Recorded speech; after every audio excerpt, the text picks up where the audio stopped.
Você sabia que há mais bactérias do que células em nosso corpo?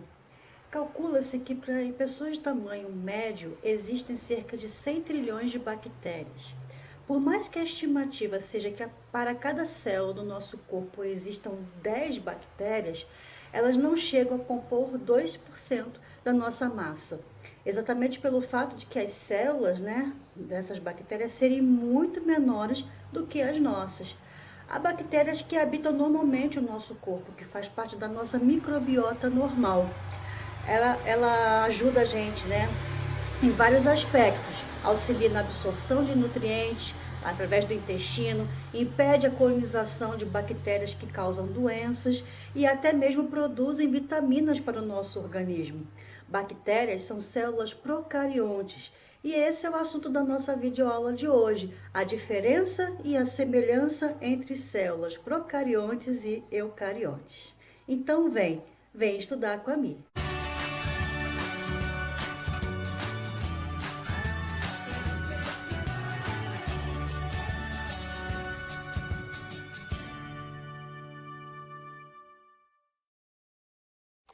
A nossa videoaula de hoje vai iniciar uma nova playlist aqui no canal, que vai mostrar o estudo da célula, biologia celular.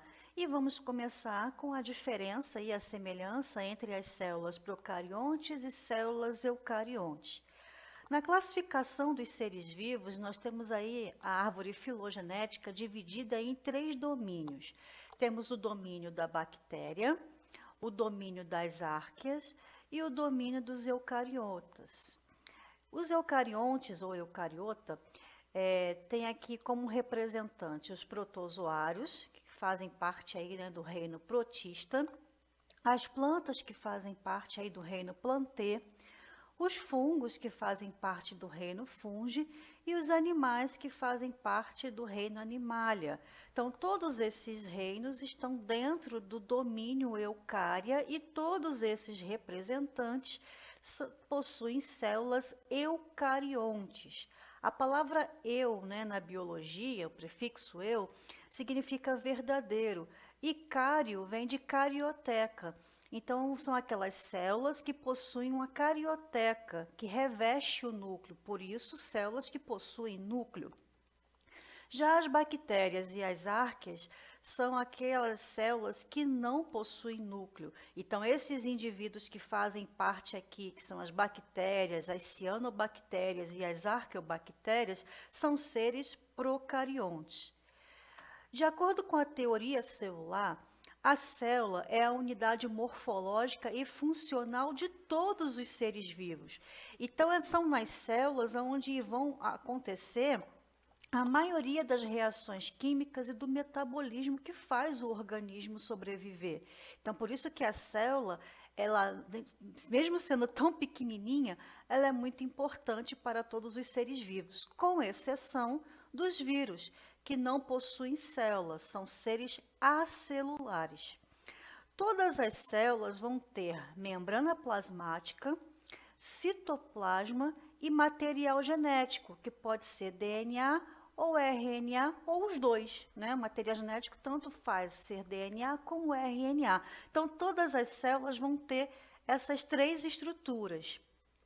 Mas é claro que existem estruturas que eu encontro na célula procarionte, que é um pouco diferente da célula eucarionte e vice-versa. E a partir de agora, a gente vai ver cada uma delas separado.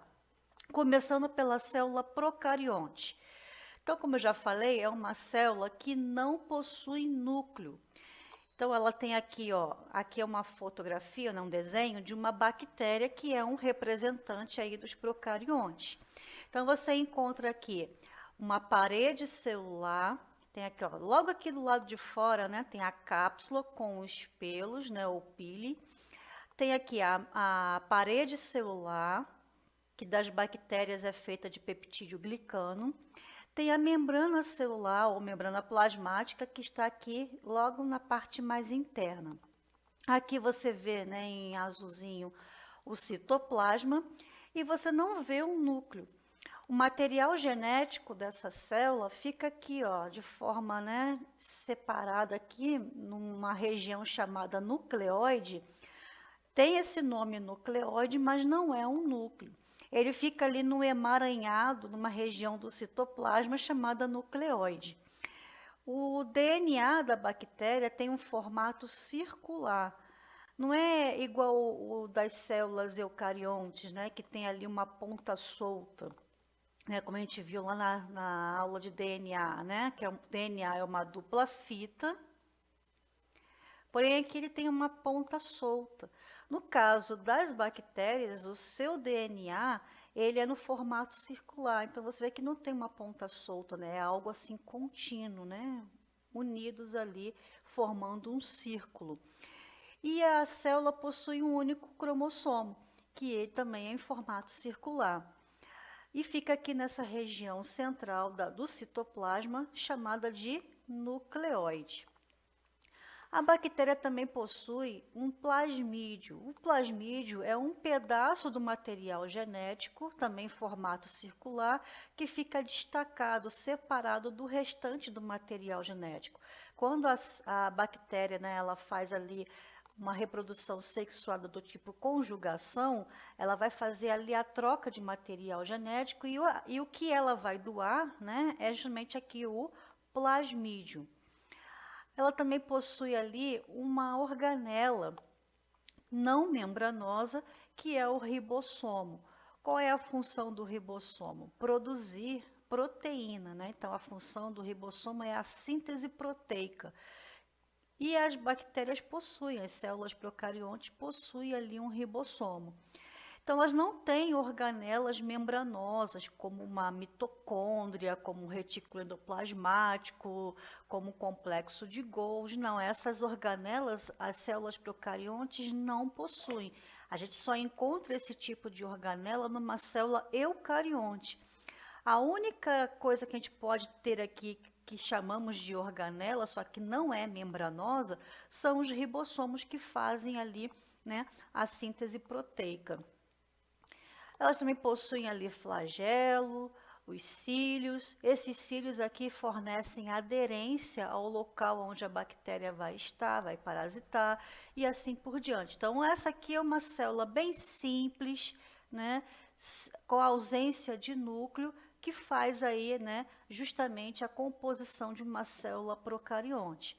Então, ela é bem simples mesmo. A única estrutura aqui que vai fabricar proteína para ela, inclusive, é o ribossomo. E falando um pouquinho mais sobre o ribossomo, lembra que eu falei numa outra aula, não sei se vocês assistiram, vou deixar aqui o link para vocês assistirem, que falamos que os antibióticos, existe uma classe de antibióticos, que são os beta-lactâmicos, que eles atuam diretamente nos ribossomos das bactérias para justamente parar a síntese proteica. Sem proteína, a bactéria não sobrevive e morre, porque ela não vai conseguir construir a sua parede celular, que é formada de proteína, basicamente, né, que é de peptídeo glicano. E a gente viu também que existe uma pequena diferença entre um ribossomo de uma célula procarionte e um ribossomo de uma célula eucarionte. Por isso que quando a gente toma um antibiótico, esse antibiótico foi programado para agir diretamente nesse ribossomo da bactéria, que é diferente do nosso. Então, o antibiótico vai parar a síntese proteica do ribossomo da bactéria e não das nossas células. Por quê? Os ribossomos das bactérias, né, eles são um pouquinho diferentes. Em que sentido? Em seu tamanho. Todos os ribossomos possuem uma subunidade maior e uma subunidade menor. A subunidade maior da célula procarionte é 50S e a subunidade menor da célula procarionte é 30S. Não é que a soma dos dois, né, daria 80, não é para ser somado. Isso aqui, esse S, é a velocidade de sedimentação. Então, o ribossomo de uma célula procarionte, ele é 70S.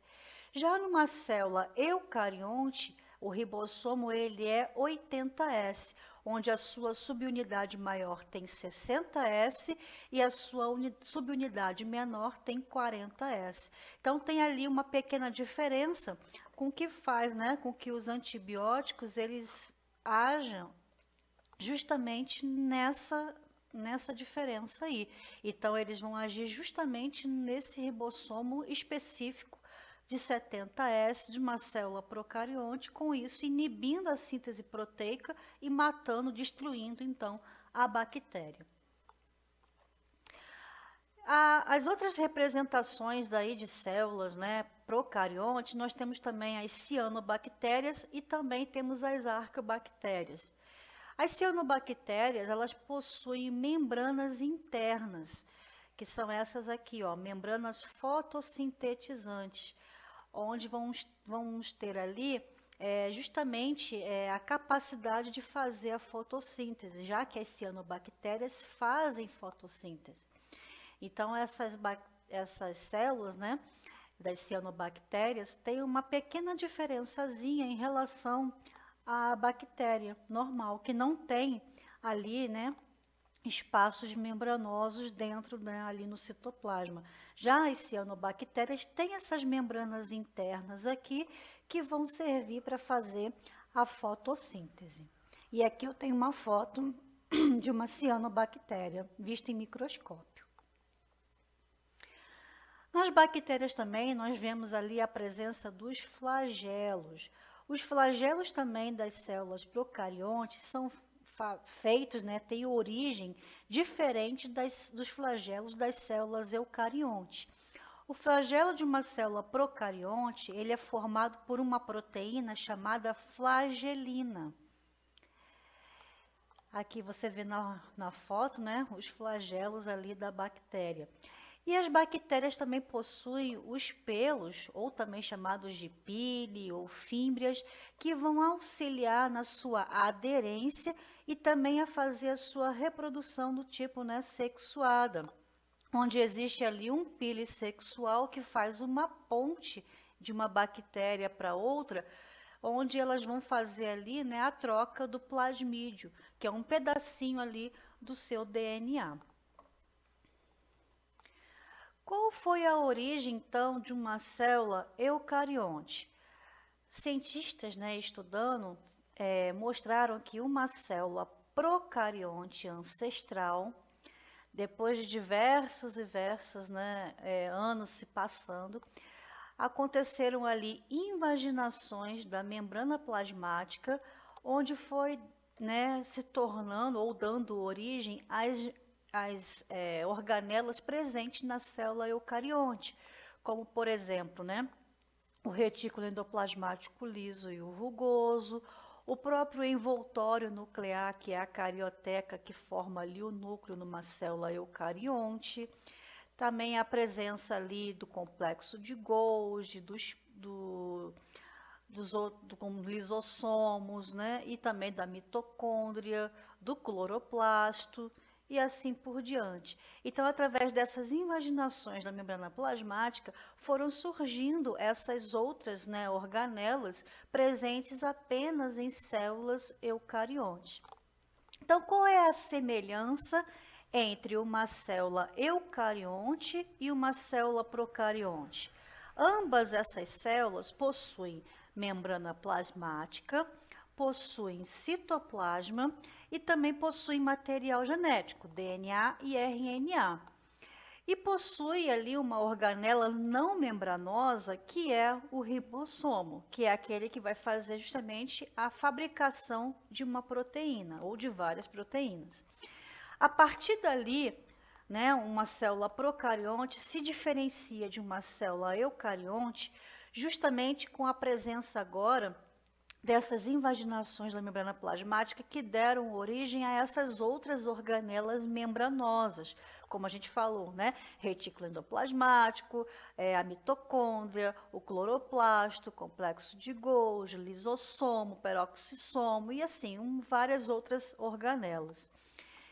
Então, essa é a diferença uma das diferenças, né, entre a célula procarionte e a eucarionte. A outra diferença é que a célula eucarionte possui núcleo, né, e a célula procarionte não tem. Então, vamos ver um pouquinho mais, né, sobre essa teoria endossimbiótica, que foi, né, através de uma célula procarionte, que sofreu ali eventos sucessivos de fagocitose. O que é fagocitose? Uma célula engolindo, vamos dizer assim, né, englobando uma outra. E ali, a partir, né, de várias vezes fazendo isso, né, essas bactérias primitivas não foram digeridas e se mantiveram no interior dessa célula hospedeira, usufruindo aí, né, da abundância de compostos semidigeridos presentes no citoplasma. Aí, assim, alguns procariontes que foram fagocitados começaram a oferecer uma maior quantidade de energia para as células hospedeiras por meio da fotossíntese e também da respiração celular, em troca de proteção. Então, através da fotossíntese, nós tivemos ali a presença do cloroplasto, que é uma organela, né, responsável aí pela fotossíntese, e no caso da respiração celular, nós tivemos aí a presença, né, da mitocôndria. Então, tanto os cloroplastos como a mitocôndria tiveram origem, assim, dessa teoria endossimbiótica. E a presença daquelas invaginações da membrana plasmática formaram aquelas outras organelas presentes na célula eucarionte, coisas que não vamos encontrar na célula procarionte.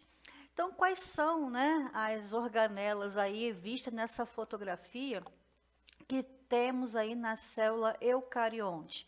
Então, temos aqui, ó, o retículo endoplasmático rugoso, o liso, os ribossomos presentes ali, tanto, né, junto com o retículo endoplasmático rugoso, como solto ali no citoplasma, o peroxissomo, o aparelho complexo de Golgi, os lisossomos, os centríolos, né, centríolos a gente só encontra também em célula eucarionte, os microtúbulos, que dão sustentação e formato para a célula eucarionte, a mitocôndria e assim por diante, né? E o mais importante aí, o núcleo, com o seu envelope nuclear, que é a carioteca, o nucleolo, a cromatina e o poro nuclear.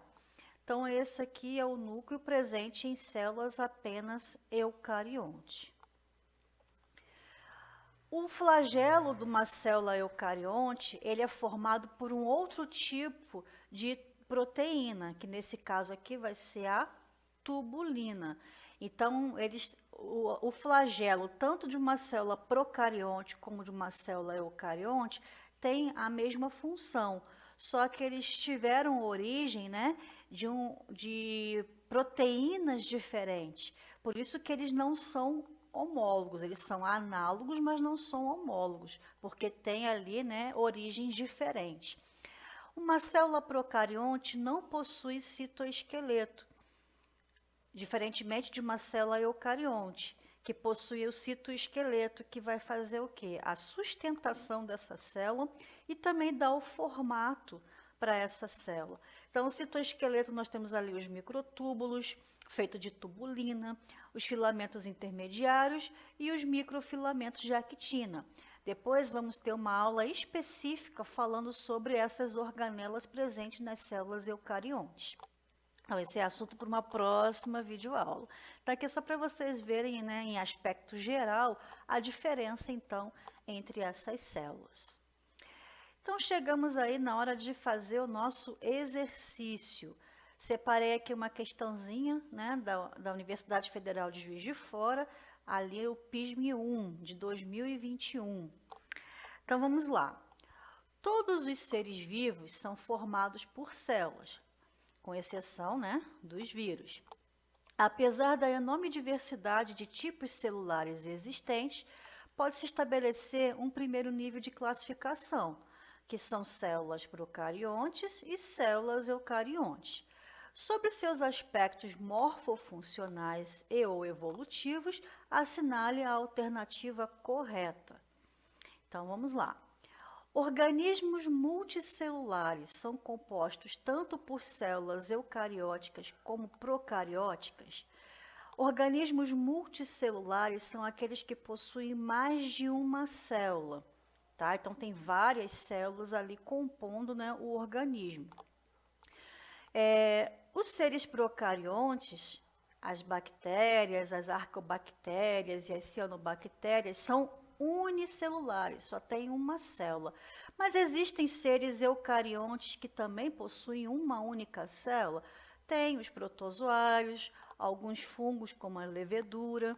Então, organismos multicelulares são compostos tanto por células eucariontes como procariontes.